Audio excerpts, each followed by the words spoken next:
क्या आप भी बढ़ते हुए क्रिएटिनिन को कम करना चाहते हैं और ढूंढ रहे हैं कुछ घरेलू उपाय? तो ये वीडियो आपके लिए है, क्योंकि इस वीडियो में मैं आपको ऐसे 5 घरेलू उपाय बताने वाला हूं जिनकी मदद से आप अपने क्रिएटिनिन को घर बैठे कम कर सकते हैं। जी हाँ, आपने बिल्कुल सही सुना, ऐसे 5 घरेलू उपाय जिनकी मदद से आप घर बैठे बढ़ते हुए क्रिएटिनिन को कम करेंगे। लेकिन यहाँ मैं आपको एक बात बताना चाहूंगा कि आपने बहुत सारी वीडियोस देखी होंगी जिसमें आपको बताया जाता है कि नॉनवेज खाना बंद कर दो, हैवी प्रोटीन जो होता है उसको खाना बंद कर दो तो क्रिएटिनिन कम बनेगा। एक टिप तो आपकी यही हो जाती है, या फिर अपनी किडनी के फंक्शंस को बढ़ाओ। तो इस वीडियो में मैं आपको ऐसी कोई भी जानकारी नहीं दूंगा। इस वीडियो में मैं आपको कुछ ऐसे घरेलू उपाय बताऊंगा जिनकी मदद से ये सारी चीजें होंगी।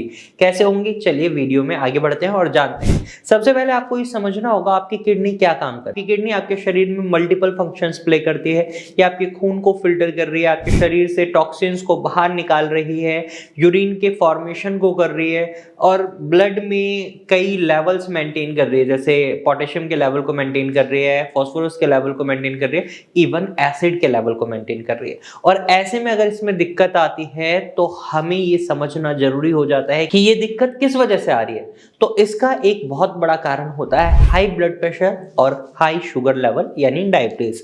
अगर आप इन दो कारणों पर काम कर लेते हैं तो आप अपनी किडनी के फर्दर डैमेज को रोक सकते हैं। और क्रिएटिनिन को कम करना है तो फर्दर डैमेज को रोकना ही पड़ेगा, ताकि आपकी किडनी के फंक्शंस अच्छे से इंप्रूव हो पाए और आपकी किडनी आपके शरीर में जमा हुए क्रिएटिनिन को यूरिन के थ्रू बाहर निकाल पाए। तो इसको कम करने के लिए सबसे पहले मैं आपको बताता हूं, ब्लड प्रेशर को कम करने के लिए आपको एक घरेलू नुस्खा अपनाना है। के लिए आपको लेने हैं तुलसी के पत्ते या नीम के पत्ते। 3 से 4 आप सुबह तुलसी के पत्ते खा लीजिए खाली पेट, या 2 से 3 नीम के पत्ते खाली पेट खा लीजिए, या इवन आप इन्हें पानी में उबालकर भी पिएंगे तो इससे भी आपकी किडनी तो डिटॉक्स होगी ही होगी, साथ ही साथ आपका ब्लड प्रेशर लो होगा, मेंटेन रहेगा। और जब ब्लड प्रेशर मेंटेन होगा तो किडनी को फर्दर डैमेज नहीं होगा, जिसका फायदा सीधा सीधा आपको आपकी रिपोर्ट्स में देखने को मिल जाएगा। सेकंड घरेलू उपचार जो आप अपना सकते हैं वो है करेले का जूस। करेले के अंदर आपको एंटी इंफ्लेमेटरी प्रॉपर्टीज मिलती हैं,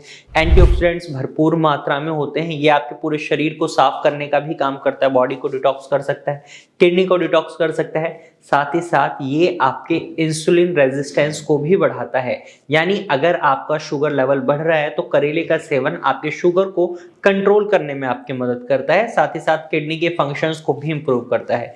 तो इस तरीके से करेले का जूस या करेले का रॉ फॉर्म में सेवन आपकी किडनी के फंक्शंस को भी बढ़ाएगा, साथ ही साथ क्रिएटिनिन लेवल को कम करेगा। तीसरा घरेलू उपचार जो आप अपना सकते हैं वो है अजवाइन और जीरे का पानी।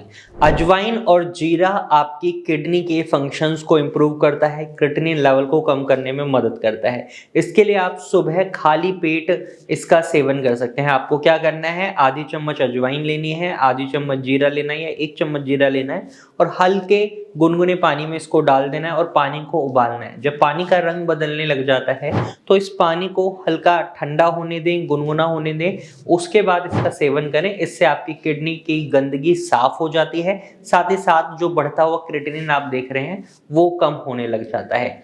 चौथा घरेलू उपचार जो आप अपना सकते हैं वो है व्हीट ग्रास जूस। आपको सुबह खाली पेट व्हीट ग्रास जूस का सेवन करना है। इसके अंदर भरपूर मात्रा में एंटीऑक्सीडेंट्स होते हैं और ये आपकी किडनी को डिटॉक्स करने का भी काम करता है। तो व्हीट ग्रास जूस आपकी किडनी के फंक्शंस को भी इंप्रूव करता है, क्रिएटिनिन लेवल को कम करने में भी मदद करता है। तो आप इसका सेवन डेली बेसिस पर कर सकते हैं। दिन में एक बार आप इसका सेवन करें या सुबह खाली पेट इसका सेवन करेंगे तो ज्यादा बेहतर रहेगा।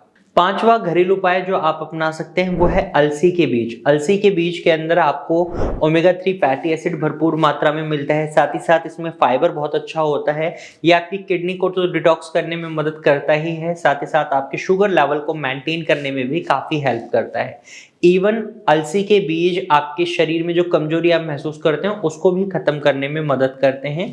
तो आप अलसी का सेवन कर सकते हैं, ये आपके लिए बेनिफिशियल हो सकता है। किस तरीके से इसका सेवन करना है, आपको अलसी के बीज को या तो भून लेना है, भूनने के बाद इसको ठंडा होने के लिए रख दीजिए। फिर इस बीज को आप गर्म पानी के साथ या ल्यूक वार्म वाटर के साथ इसका सेवन करें, या फिर खाली पेट आप नॉर्मल 1 चम्मच अलसी के बीज का सेवन भी कर लेते हैं तो भी इससे आपको बहुत फायदे मिलते हैं। तो इन 5 घरेलू उपाय की मदद से आप अपने बढ़ते हुए क्रिएटिनिन को कम कर सकते हैं और अपनी किडनी फंक्शन रिपोर्ट में बहुत अच्छा बदलाव देख सकते हैं। हालांकि यहाँ मैं आपको एक बात जरूर बताना चाहूंगा कि आपकी किडनी फंक्शन रिपोर्ट्स में आपको चेंजेस दिखेंगे, लेकिन बहुत माइनर दिखेंगे, और आपकी किडनी के फंक्शंस इतनी स्पीड से इंप्रूव नहीं हो पाएंगे जितनी स्पीड से अगर आप एक प्रॉपर ट्रीटमेंट लेते हैं। आप भारत होम्योपैथी से भी ट्रीटमेंट ले सकते हैं, क्योंकि भारत होम्योपैथी में कस्टमाइज्ड ट्रीटमेंट दिया जाता है जो पेशेंट टू पेशेंट वेरी करता है, और इसी वजह से भारत होम्योपैथी की दवाइयों के रिजल्ट काफ़ी अच्छे हैं। आप हमारे टेस्टिमोनियल देख सकते हैं। इवन इस वीडियो के अंदर भी मैं आपको हमारे एक पेशेंट से मिलवाने वाला हूं जिन्होंने भारत होम्योपैथी से मेडिसिन लिए हैं, और उनकी रिकवरी अब आप देखिएगा कि कितनी फास्ट रिकवरी हुई है। तो अगर आप भी किडनी की समस्या से परेशान हैं तो आप भी स्क्रीन पर दिए गए नंबर पर कॉल कर सकते हैं और हमारी डॉक्टर की टीम से कंसल्ट कर सकते हैं। तो चलिए मिलते हैं भारत होम्योपैथी के एक और रिकवर्ड पेशेंट से। नमस्कार, मैं डॉक्टर कंचन सिंह भारत होम्योपैथी में आप सभी का स्वागत करती हूँ। आज मैं आपको एक और अपने किडनी पेशेंट से मिलाने जा रही हूँ जिनका नाम चतुर्भुज है। आज वो किडनी से सफ़र कर रहे थे। जब वो हमारे पास आए तो उनका जो क्रेटिनिन का लेवल था वो 10 के करीब था, 10.20, और ब्लड यूरिया 186 और BUN 86.80 था। फॉस्फोरस भी उस समय बढ़ा हुआ था, 7 था, और उनकी जो राइट किडनी है वो पहले से बिल्कुल छोटी हो चुकी है और लेफ़्ट किडनी है वो भी पहले से काफ़ी छोटी हो चुकी है। पेशेंट की हिस्ट्री ये है कि उनको हाइपरटेंशन की शिकायत काफ़ी लंबे समय से था। वो प्रॉपर मेडिसिन भी लेते थे, लेकिन फिर भी धीरे धीरे उनकी किडनी क्या हुई है, ख़राब होती चली गई है। अब उन्होंने पूरा 1 महीना हुआ है भारत होम्योपैथी से मेडिसिन लेते हुए। अभी जो उनका क्रेटिनिन का लेवल है वो आ चुका है 8.68 पे, यानी कि जो पहले क्रेटिनिन का लेवल था 10.20 अब हो गया है 8.68 के करीब, और ब्लड यूरिया 129 हो गया है, और ब्लड बर्न यूरिया 60.50 हो गया है। सिम्टम्स जो उनके शरीर पे आते थे वो था कि उनके नोज़िया और वॉमिटिंग, जैसे ही वो खाना खाते थे तुरंत उनको वॉमिटिंग हो जाता था। साथ ही साथ कमज़ोरी भी बहुत ज़्यादा फील होती थी इनको। वेट भी काफ़ी डाउन हो गया था, यानी कि वेट भी काफ़ी लूज़ हो चुका था। घबराहट और बेचैनी बहुत बनी रहती थी, खासकर जब वो रात में सोते थे, और पेट में बहुत भारीपन महसूस होता था। आज वो पूरे 1 महीने का ट्रीटमेंट लिया है, लेवल्स भी उनके काफ़ी हद तक कम आ गए हैं, और जितने भी सिम्टम्स थे उनके शरीर में वो आज पूरी तरीके से ठीक हो चुका है। तो आइए जानते हैं कि चतुर्भुज जी का भारत होम्योपैथी में कैसा सफ़र रहा। नमस्कार। नमस्कार।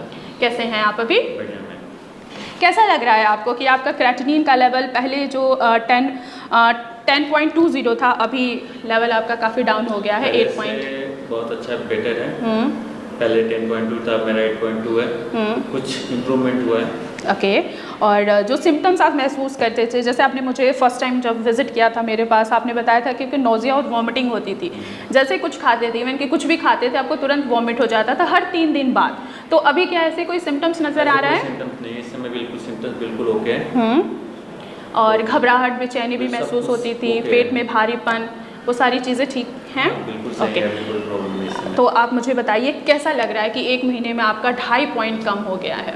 जब तक पूरा नहीं सर तब तक अच्छा नहीं लगेगा, लेकिन अभी कुछ है, कुछ इम्प्रूवमेंट हुआ है तो बेटर है। अच्छा लग रहा है कि एटलीस्ट आपका 2 पॉइंट समथिंग जो लेवल से वो नीचे आया है। ओके। तो हमारे पास ट्रीटमेंट लेने से पहले आप कहाँ ट्रीटमेंट लिए हैं और डॉक्टर्स ने क्या क्या कहा है आपको? फर्स्ट टाइम मैंने अमृता का मेरे को पता चला तो मैं अमृता हॉस्पिटल गया। वहाँ से मैंने 1 वीक तक ले ट्रीटमेंट करवाया। बहुत मेरे को कॉस्टली लगा। उसके बाद मैं ऑलमोस्ट दिल्ली के सभी सरकारी जितने हॉस्पिटल हैं मैं वहाँ पे गए। अच्छा। लेकिन वहाँ पे मेरे को सेटिस्फाई नहीं हुआ। सब कोई एनालिसिस डायलिसिस करने के लिए बोल रहे हैं और किडनी ट्रांसप्लांट के लिए बोल रहे थे। सब लोग आपको डायलिसिस और किडनी ट्रांसप्लांट करने के लिए बोल रहे थे। ओके। तो आपको भारत होम्योपैथी के बारे में कैसे पता लगा? मैंने अपने रिलेटिव थे उनको बताया, उन्होंने मेरे को व्हाट्सएप के थ्रू भारत होम्योपैथी का नंबर दिया। मैंने इनसे बात किया, अपॉइंटमेंट लेके फिर मैं यहाँ पे आया। उसके बाद आपने रिजल्ट देखा? ओके। देखिए आपका 2.5 पॉइंट कम हुआ है। आपको डायलिसिस की तरफ और ट्रांसप्लांट की तरफ बिल्कुल नहीं जाओगे। ठीक है। कैसा लग रहा है? आप मेरे बाकी जो किडनी पेशेंट हैं जो सफ़र कर रहे हैं उनको लगता है सिर्फ डायलिसिस और ट्रांसप्लांट ही एक जरिया उनके ठीक होने का, तो आप क्या कहना चाहेंगे? मैं उन लोग से यही कहना चाहूँगा कि वो लोग भारत होम्योपैथी का है और एक बार मैडम से या सर से जो भी हो उनसे एक बार मीट करें। ओके, ट्रीटमेंट के दौरान हमने आपको डाइट भी कुछ दिया था, गाइडलाइंस दिए थे फॉलो करने के लिए, क्या वो चीज़ें फॉलो हो रही थी? फॉलो हो रही है, 100% तो नहीं हो रही, लेकिन कोशिश ट्राई है, 80% 70% ट्राई करते हैं। 100% देखिए, आपने डाइट भी फॉलो किया है, आपके लेवल्स भी काफ़ी हद तक कम हुए हैं। अब आपको डाइट जो है और भी अच्छे तरीके से फॉलो करना है। जो जो चीज़ें मैं अभी आपको बता रही हूँ, दोबारा से वो चीज़ें आपको गाइडलाइंस फॉलो करनी है हमारी, ठीक है? नेक्स्ट टाइम पे आपके लेवल और भी ज़्यादा कम होते हुए दिखेंगे, ठीक है? तो आप लोगों ने देखा कि एक महीने में जहाँ पे इनका क्रेटिनिन का लेवल 10.20 था, अभी 8.28 के करीब आ चुका है। तो मैं आशा करती हूँ कि जितने भी किडनी पेशेंट हैं, अगर उनको लगता है कि सिर्फ डायलिसिस और ट्रांसप्लांट ही है एक जरिया किडनी को ठीक करने का, तो ऐसा नहीं है। भारत होम्योपैथी ने करके दिखाया है और रिजल्ट आपके सामने ही है। तो आपने देखा कैसे भारत होम्योपैथी से ट्रीटमेंट लेने के बाद इनका क्रिएटिनिन लेवल कम होने लगा, इनके शरीर में बदलाव पॉजिटिव दिखने लगे। तो अगर आप भी इन दिक्कतों का सामना कर रहे हैं तो देर ना करें, तुरंत ही एक सही ट्रीटमेंट को ऑप्ट करें। आज के लिए इस वीडियो में सिर्फ इतना ही। अगर आप भारत होम्योपैथी से जुड़े रहना चाहते हैं तो आप हमारे चैनल को सब्सक्राइब कर सकते हैं और ऐसे ही वीडियोस देखने के लिए हमें अपना प्यार देते रहें। वीडियो को लाइक और शेयर करना ना भूलें। Thank you for watching.